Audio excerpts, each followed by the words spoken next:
And I say that by saying anything that I say is not to hurt anyone's feelings. It is, just to be blunt and tell the truth from my perspective. Okay? So with that, I'll start.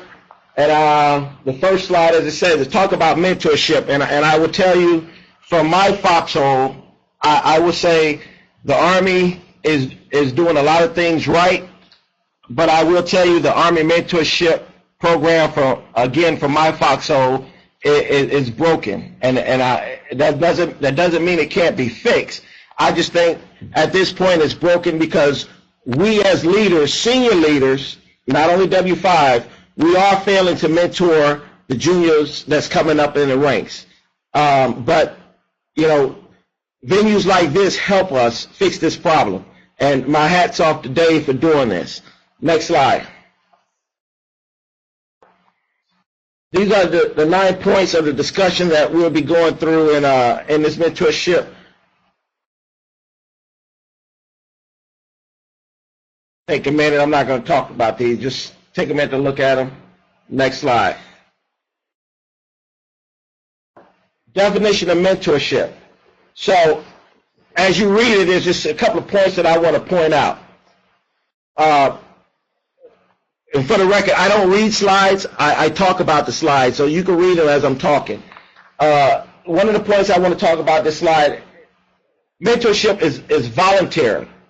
This is something that we all have to understand. It is not bestowed upon anyone to say that I'm your mentor or I'm your mentee. This is a volunteer partnership between individuals.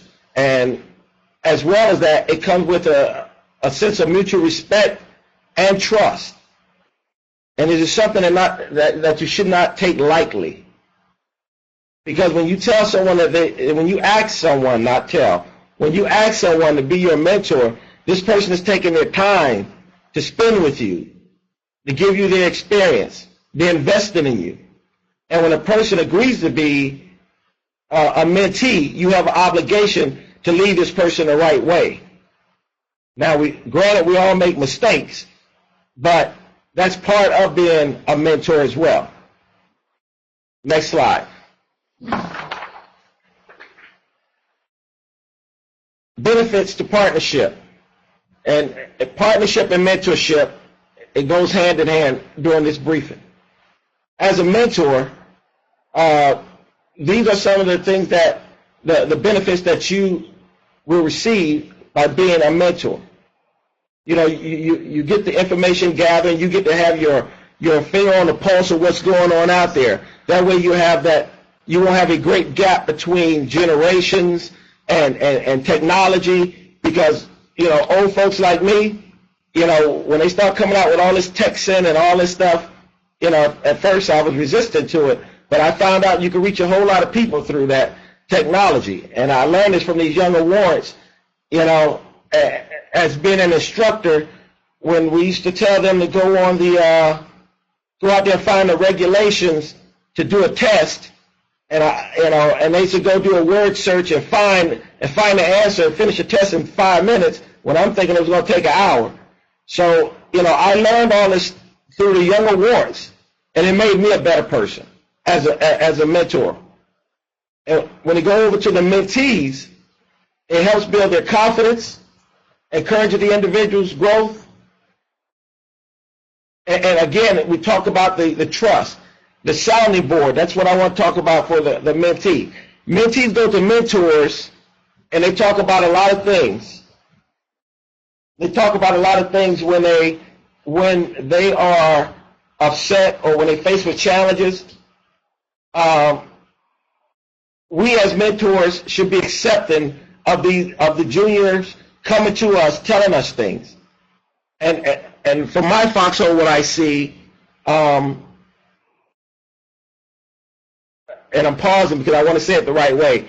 This is the opportunity for mentors to lead and help shape this mentee in the right direction.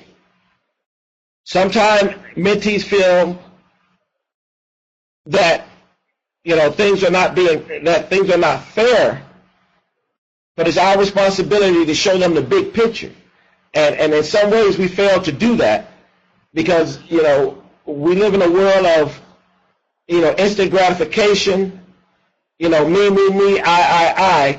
And when you tell a person that who thinks they're, you know, the best thing, says sliced bread, and in reality they're not the best thing, sometimes feelings get hurt. But you as a mentor have to be there for that individual and help guide them as a mentor. And once you combine all that together, the mentor and the mentee, you put all those ingredients together, you know, the Army benefits from this as a whole. As an overall team, the Army benefits as a whole. And these are some of the points that the Army benefits from. You know, a commitment to the mission, you know, improvement in information and the flow of information, leadership development, and recruitment for the Army. Although we're downsizing, but it helped with the recruitment of the Army. Next slide.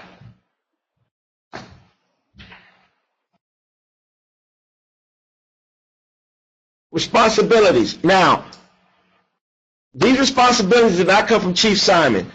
Again, on the reference page, the first page, there was a mentorship booklet developed by the Army, but it's dated 2005.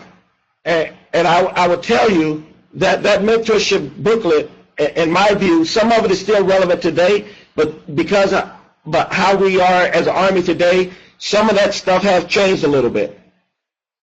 But when it comes to the responsibility of the mentors, these are by far the best ones that I picked out to share with the team. Tradition. One thing that you know I'm big on is tradition.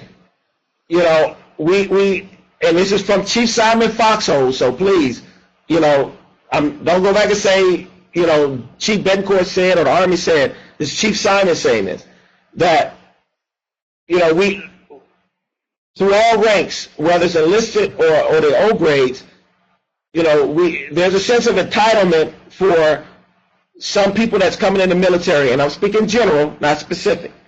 There's a sense of entitlement, and a lot of people forget about the tradition of becoming a warrant officer, or while they are warrant officers. You don't wake up one morning and go from, you know, W1 to CW5. It doesn't work like that. There's certain traditions that we uphold, and these traditions, I think a lot of them are being I think a lot of them are being overlooked today, as well as, you know, the culture of the warrant officer. When I underline the word candid, this one here is very important to me because, and I'm going to tell you a little story. I experienced a warrant officer who asked me to be their mentor, and they asked me to give them candid feedback. And, you know, I was being honest, and maybe I was a little brutal, but I was being honest to the individual. And, you know, because of that, the individual thought I was bullying them. So, you know, it became an issue of bullying this individual because I gave them candid feedback. Well, again, part of being a mentor, you ask me to be your mentor. If you come to me and you ask me something, I'm giving you my opinion. It doesn't mean it's a fact, but it's my opinion. And at least I was asked that you, as a mentee, take what I'm telling you and evaluate it, meaning look at it yourself and determine, hey, is there any facts to it or there's no facts to it? And if there isn't any facts to what I'm saying, then don't worry about it. And I would share that with anyone. And as a mentor, we have to advise the mentees of how to deal with real and perceived roadblocks.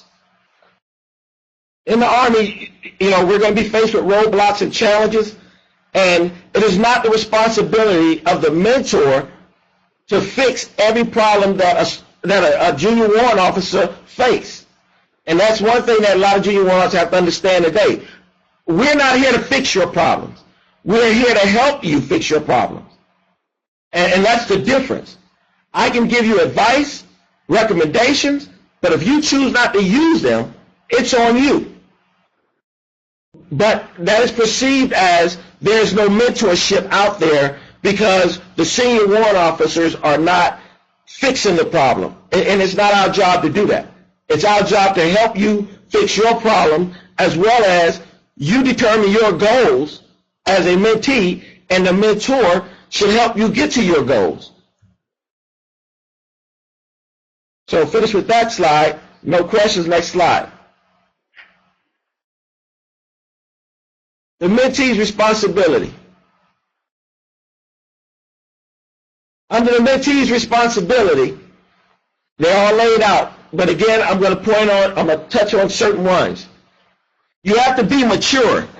We are in a profession where you are a leader. Once you are a warrant officer, there's no doubt about it, you are a leader.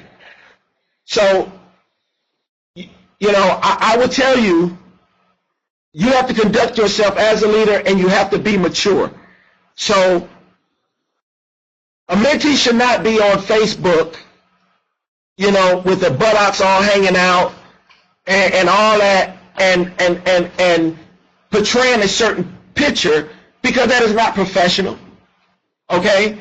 And if a mentor comes to you with those type of situations, again, it is your responsibility to look at it.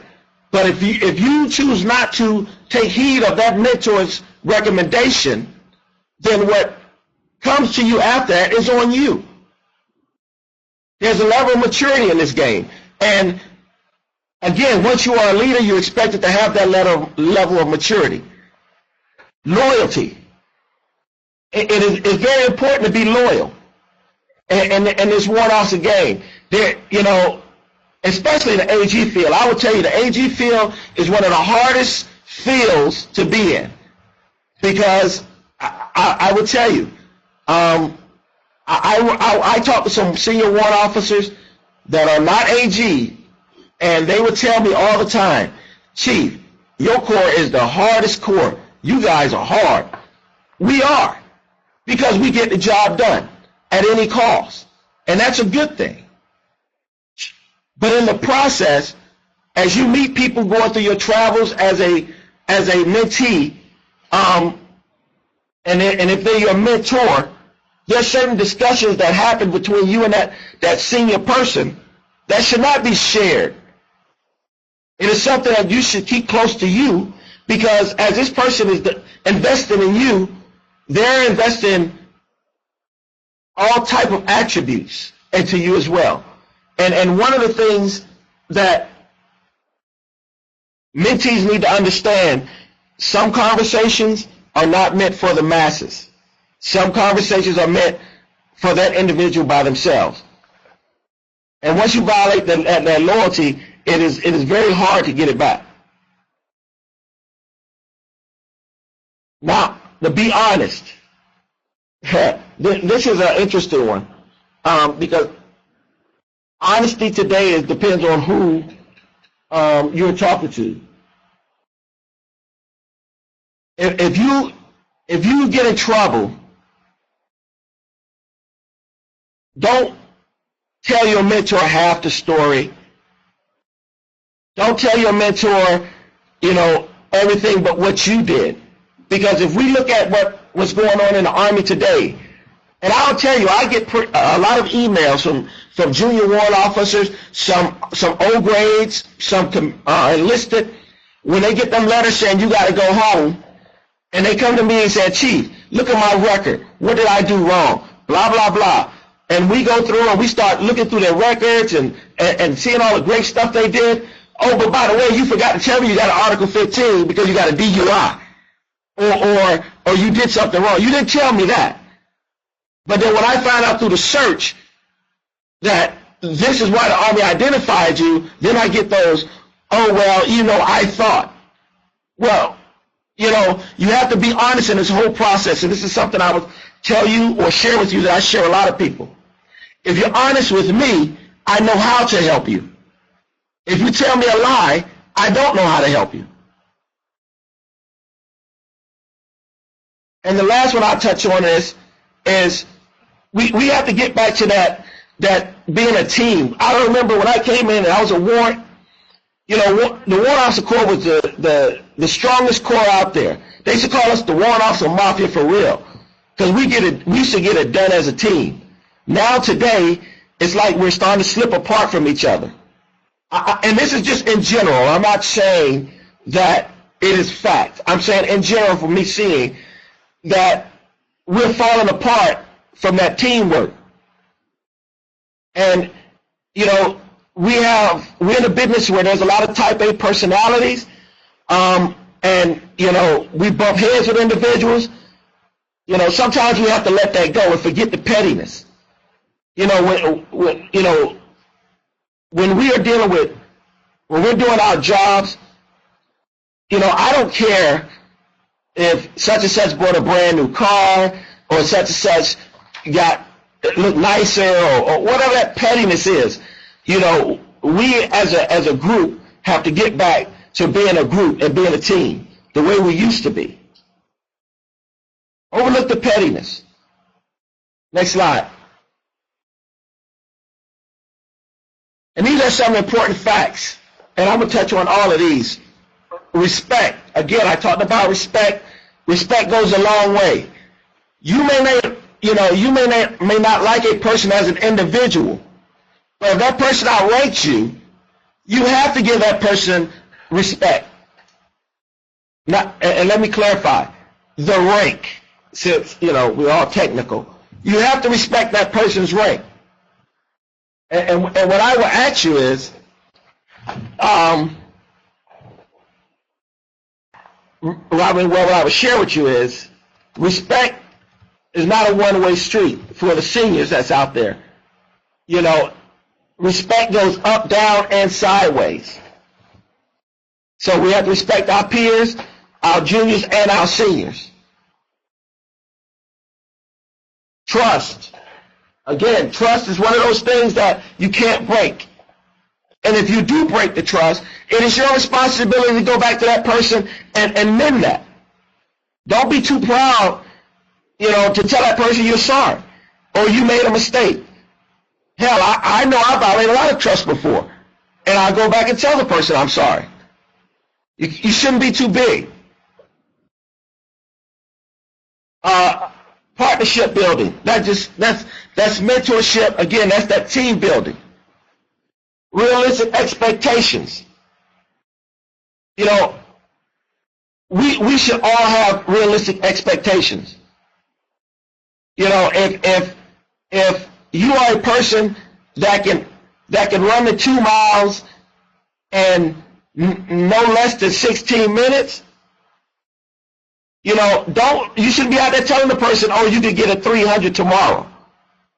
Now, if you're a mentor, you'll work with that person to help them, but you keep the expectation realistic as a mentor. And as a mentee, you know your shortcomings. You know if you can't do it. It's your responsibility as a mentee to get out there and make it happen. Loyalty, we talked about that already. I won't touch on that one. And honesty, we talked about that one as well.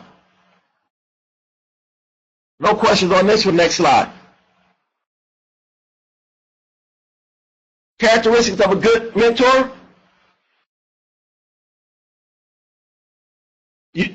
A mentor, a lot of people say a mentor should be senior to you, which is, in general, which is true.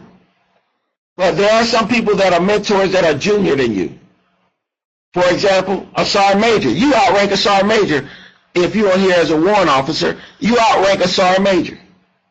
But that don't mean that sergeant major can't mentor you. And in fact, you should be going after that sergeant major to try to get that mentorship. This is my opinion. A lieutenant, a lieutenant outrank you, but a lieutenant should be coming to you as a technical expert for that mentorship. And I hear some warrant officers, You know, back in the past, not now. Back when I was growing up, I used to hear one officer say, you know, I'll tell this lieutenant that, and I'll tell this lieutenant that, and I'll treat this lieutenant that way. But what we failed to understand back in the days, or what we failed to understand back then was that lieutenant grew up to be a full bird and grew up to be a one-star. And so if you treat that lieutenant like that when they are a butterball, second lieutenant, and through the ranks that lieutenant comes up, that's the perception that that lieutenant going to have of the Warrant Officer Corps.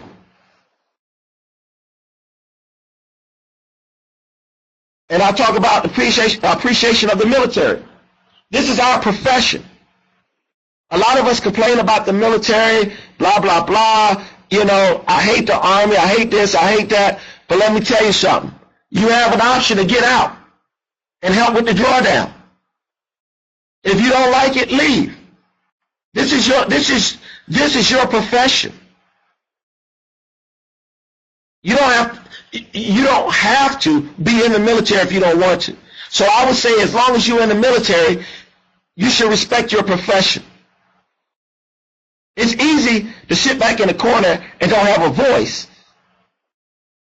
And sometimes it's hard to have a voice. But sometimes it's better to have that voice and sit in that corner.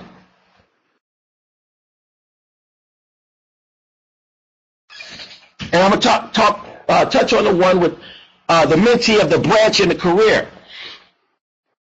It is great to have a mentee that's in your branch and in your career field so they understand how to help you. But that is not the only option of having a mentor.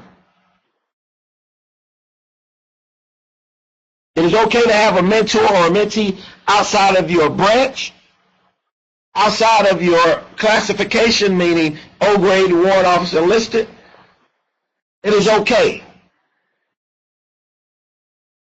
But you should at least have one mentor inside of your branch, a successful mentor inside of your branch that can help you when you start laying out your goals and your path to success. Next slide.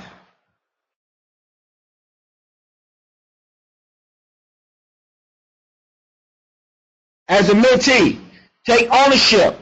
Now, I hear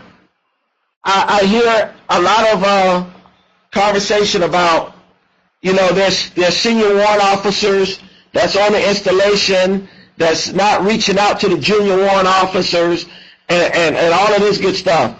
You know, I would tell you as a junior, reach out to that senior. Make them earn their money. You know, stop by their office, send them an email, schedule a lunch with them. Make your presence known. Make them do their job. Because it's their responsibility to be there for you, even if not as a mentor, but as a 420 officer, as a senior leader, that they're there for that. So I would tell you, reach out to them.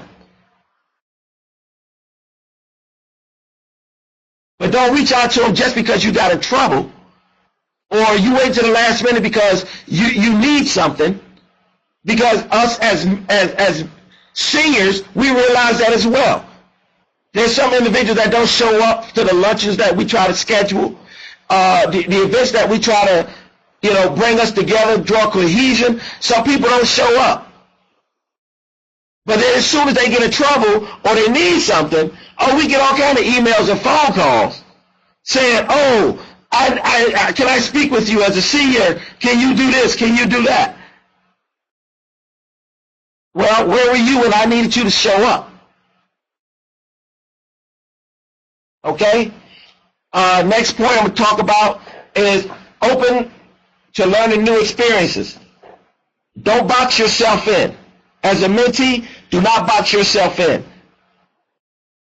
Spread your wings. Go out there and learn. And don't be afraid to make mistakes. You're going to make mistakes. But now some mistakes are just crazy mistakes. The DUIs and drugs and all that, that's not a mistake. Because we know the Army preached that. The Army preached that all the time. And I will tell you, excuse me, I will tell you, but if, you know, as a senior officer told me before, you know, it's okay if you was trying to better something and made a mistake and fail, it's okay. They're not doing anything. And the last point on this is selflessness. We can't be selfish in this career field that we're in. You know, and I'm going to use Tyus for example because everybody knows Tyus. You know, Tyus creating these AGTubes. He's putting it out there for everybody, you know, to share and learn. We got the S1 net. All I'm saying is you sit back and you hoarding the information to, you know, some people do this, not all people. You hoard information because you want to make yourself more powerful or more, I guess, relevant than anybody else, but you're hurting the team overall. Don't be afraid to share your experience or your tools, because the only thing it's going to do is make us as a group better. With that, next slide.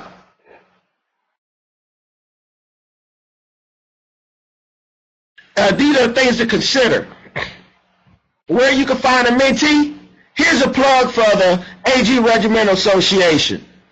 I would tell you, AG Regimental Association have plenty AG mentors, especially on your installation if they have one. Become a member. Be a part of it. Run for those office. The warrant officer chapters, which I made a mistake on that S right there, but the warrant officer chapters, join your local chapter. There's a lot of mentors in there.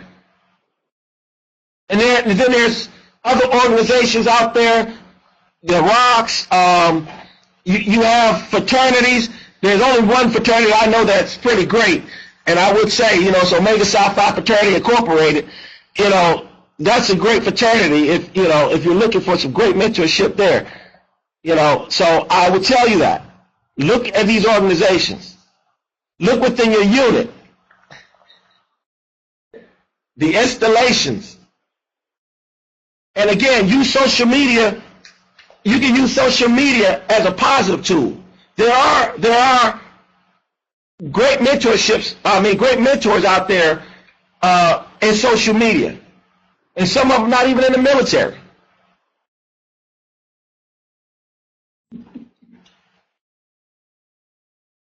Moving over to the assist with the mentorship process.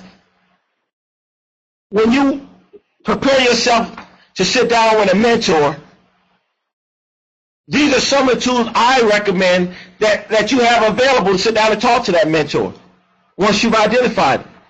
Complete your 360 evaluation and make sure that you have it back and it's already been assessed. Your support form, your 5-year plan, evaluations. This shows that person a whole picture of you if they don't already know you. And this person can help you build on that. Wherever your shortcomings at, the person can help you identify them and help you build on them.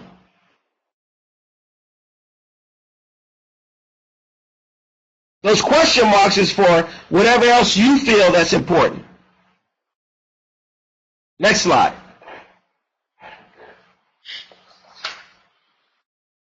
And I will tell you, remember these things. I'm not going to go through all of them, but I will tell you, remember, you know, mentors are not a free ride.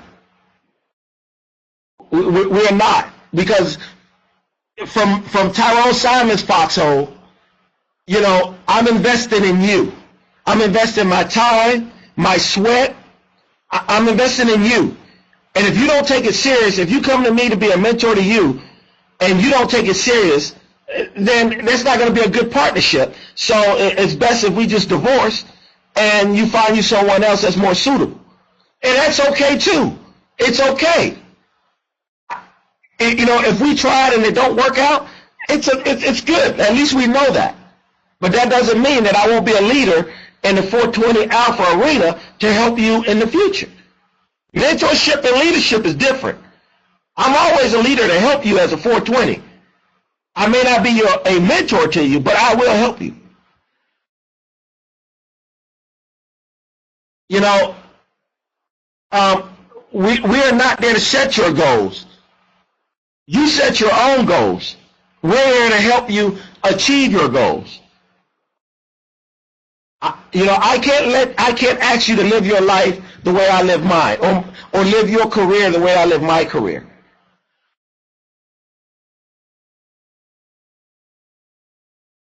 And also you have to understand that where it says committed to the mentee entire career span, that's not a true statement.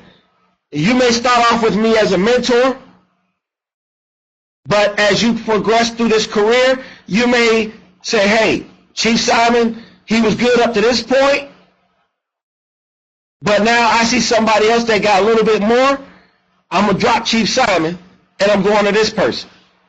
And that's okay, too. It's all about you.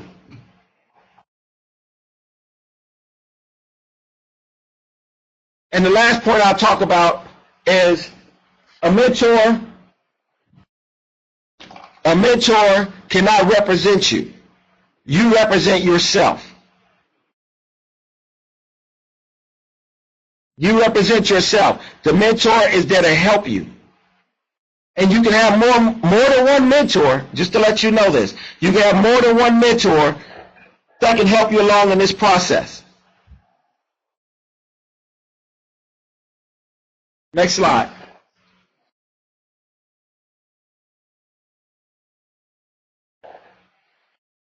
These are the things mentors should remember. We as mentors did not get here by ourselves. We would like to think that. That's our ego talking. But we have not gotten here by ourselves. We made a lot of mistakes, and that's why it's good that that you have senior folks be a mentor to you, because we made a lot of mistakes. The things that I've done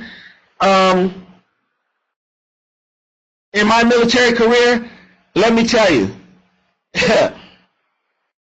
let's just say I wouldn't be where I am today if I didn't have great mentors. Okay? And the way the Army's going today, you can't make some of the same mistakes that I made, because they're looking to draw down.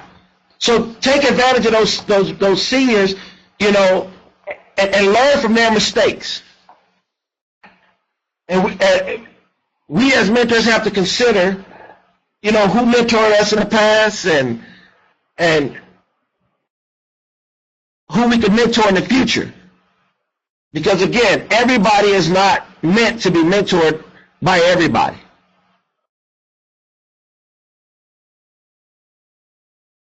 And it's not about the number of likes you get on Facebook and friend requests and followers.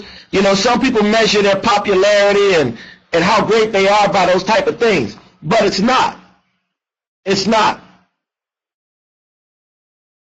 Sometimes the most quietest person is the smartest person. And we as mentors, and this is the last point on this slide, we as mentors, we are shaping the next leaders of the 420 Alpha generation. And hopefully the warrant officer cohort. And where it says or not is because if we fail to do proper mentorship, we're not preparing you for the future. And if we continue down this path, it may become one day when someone say, hey, why do we need this warrant officer cohort? Why don't we just get rid of them?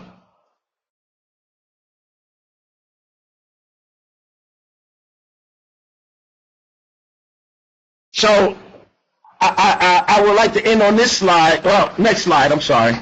And I would like to end by saying this to the W1s that's out there. W1s, don't think that you're not mentors as well. W1s, you're the one that's mentoring the future of the AG Corps, Warrant Officer Corps. Let me correct myself. You're mentoring the future of the Warrant Officer Corps, because at some point, everything that you learn, you're going to have some enlisted come to you and say, I want to become a warrant officer. So you need to be on guard as well. You are the first defense for the AG warrant officer cohort. And with that, some of your questions, I am done. And thank you, Dave. Hey, Ty, thank you so much. Great presentation. I'll just hang in a little bit, so just in case some of them have any questions, because not all of them have microphones. If you have a microphone, please identify who you are so we know who you are, and then pose a question. If not, then type it up on the right side, and then Mr. Simon can answer your questions, or any one of us can answer your question. I'll give you a few minutes.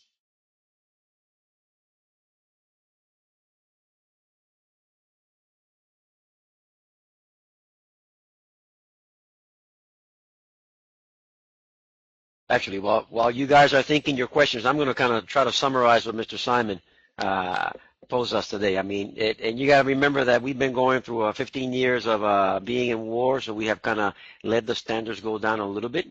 And sometimes, you know, now we're trying to get back to the old ways of doing things, which has always been the standard.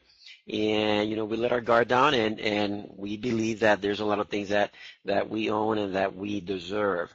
Mentorship is a critical thing that is important for leader development. I mean, he pointed out that it's about being a team player, you know, and this partnership that you have to develop with the other person or persons. That's important. You got to be open to criticism. I mean, it's going to come down to you, rough and dirty. So you have to be willing to be thick-skinned and accept the information you're being told, and look at yourself, get back to your mirror, do a little retrospective on yourself, and if you have to fix something, you fix it.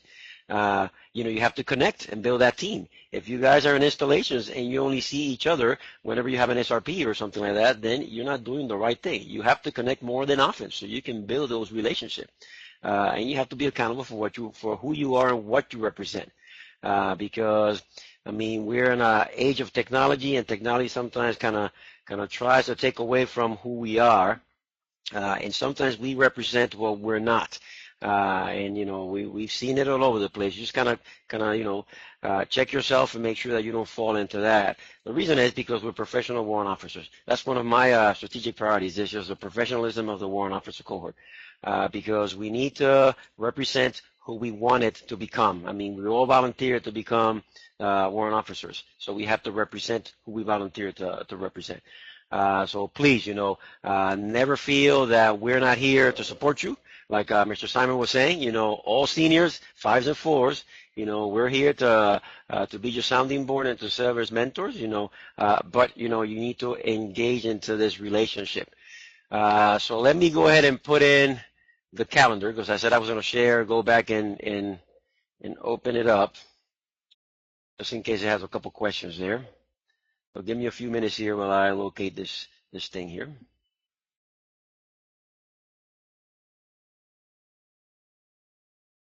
All right, so here we go.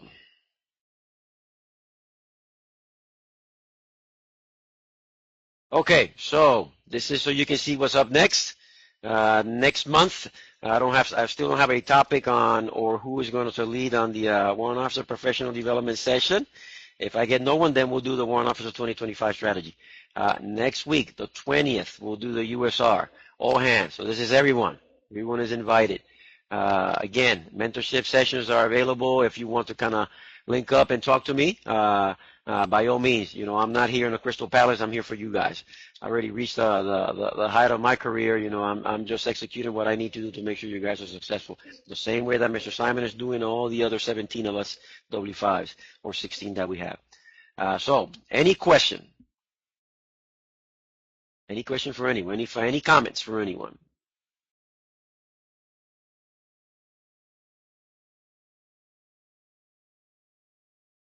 Okay, so nothing heard.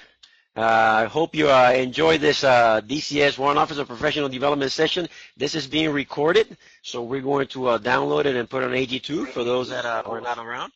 So that way, so share the information with the other warrants in your installations that were not available or could not join in. But we will put this on AGTube so everyone can kind of enjoy of our engagements. And this is a great way of getting together, all the way out from Alaska all the way to sometimes Italy. So I have nothing else for you guys unless you have anything for me. Take good care. Good luck with everything. Oh, Mr. Myers has a comment. Go ahead, Barry. Hey, sir. CW4 Myers from Fort Bragg. Hey, sir. Can you just go over the we've actually gotten some kickback awards from the AGCRA, and if you could just maybe put out to the field while we got a few people here, what you guys are actually looking for, because I know our issues were we sent them down there and the write-ups are great. The career was great, but they really had nothing to do with the chapter, and those were returned to. Basically return without action or rewrite. Right. If you're talking about the bronze and gold, we're going to rewrite what's on the website because it doesn't actually portray what we would like to portray. And what I'm saying is, if you're actually putting someone for the bronze medal, what we're looking for is engagements in the association as well as engagements in your job. So. I mean, you can do all kind of great things as a 420, and I'm just going to use 420 because this is a 420 environment here. You can do all kind of great things as a 420, but if you have no relationship to the association, then your award that comes in is okay as an achievement medal. But to make it a bronze or a gold, we're looking for your involvement in the association. So you need to be involved with the association. You need to try to, like Mr. Simon said, get involved and take one of those offices, one of those positions. If you can't take an officer position, then just kind of make sure you attend the meetings. Make sure you're part of the volunteer process to set up either bake sales, set up your AG ball, set up your breakfasts, your lunches, any activities that you have. Because that is what the board members, and I can't speak of all the board members because there's a series of board members that act on the packets. But I can tell you that the discussion is, if you show me everything you can do because it's your job, okay, then that is an achievement. If you want to show me how you have gone outside of what you normally do, because this is now the other side, going outside the box, and you are assisting the installation or assisting your command in terms of AGCRA issues to promote what the regimental is trying, what the regiment is trying to do, then that's what we want to know. So don't tell us, hey, this person belongs to the XX chapter and they're doing great. And then give me a whole 2 pages of what you did in your job. Okay, so what else did you do for the association? Because you're trying to get an award that's commensurate with, being in positions, being involved. So that's, does that answer the question, James? That's what you're looking for? Oh, roger that, sir. Okay. And if you have any questions on your packets, before you submit the packets, especially for you, the warrants, let me know. I'm right here, so you can use and abuse me for whatever you want. I can't be traveling all over the place, but, reach out. Reach out and send me your recommendations, and I'll tell you straight up, because I look for, Dave Betancourt, that's me, I look for your engagement with the association. So if you want a bronze or a gold, you better be deeply involved in the association, doing something with it, and volunteering, helping out. We'll process achievement medal left and right. There's nothing wrong with that. But if you want the senior level awards or medals, it's not awards, medals, I want to see your involvement in the association. Because it's only right. There's a lot of people that are doing a lot of great things for each association, and there's a lot of folks that have been put in just because he just shows up to one meeting and they're part of the association, they're registered, so why not let's put them in for the bronze or the gold? But they really don't help a lot. Be honest with those folks. Just tell them straight up. Tell them, hey, I want you to be more engaged, and when they join, you kind of sit them down and say, hey, this is what we want. If you want to get this level of award, this is the expectations that we have. So that way when we send the award packet up to the AG school, it's not going to get kicked back. It's not going to come down either downgrade or say, no, you don't qualify for it. So the thing we're going to try to change, and I talked to some of the national guys here, is it says you can hold office or perform job. The reason why that is there is because during the time of war, we have folks that were downrange, that were not able to serve in positions of the association where they were deployed. So what we're going to do is we're going to add in there where it talks about if you're an operational unit where you cannot serve, and the difference, of being back in garrison. But for your bronze and your gold, be involved. I mean, be involved. That way, when that stuff comes over here, it's easy. We just see it, read it, or I see it, I read it, and I say, yep, bronze, go, move on. Let's go, because you're doing great things with the association. What else?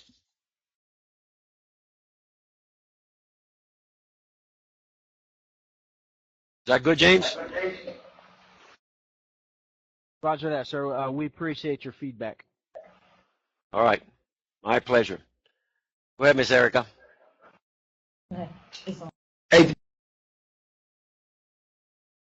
You muted the mic. Unmute it. am I there? Yep, you're in. Okay, and I just wanted to say that this is actually not Erica, this is Ty, because I'm using Erica's computer. So I just wanted to say, hey, thanks for this opportunity, man. This was great, and I see all the comments on the side. I'd like to say, you're welcome to the ones that said thank you, and thank you guys for showing up. That's it. And oh, by the way, get on Dave's calendar. I see all those things for mentorship. They should be filled up. Thank you, Mr. Simon. Hey, unless you guys have any other questions, this has been fantastic. I'll see you guys on Friday for those of you that Division and Brigade at the round table. And if not, then I'll see you next week for the USR session. Or if you have any questions, feel free to email me, hit me up, call me up. It's easier if you email me because I always have the BlackBerry with me. So take care. God bless you all. And Dave out.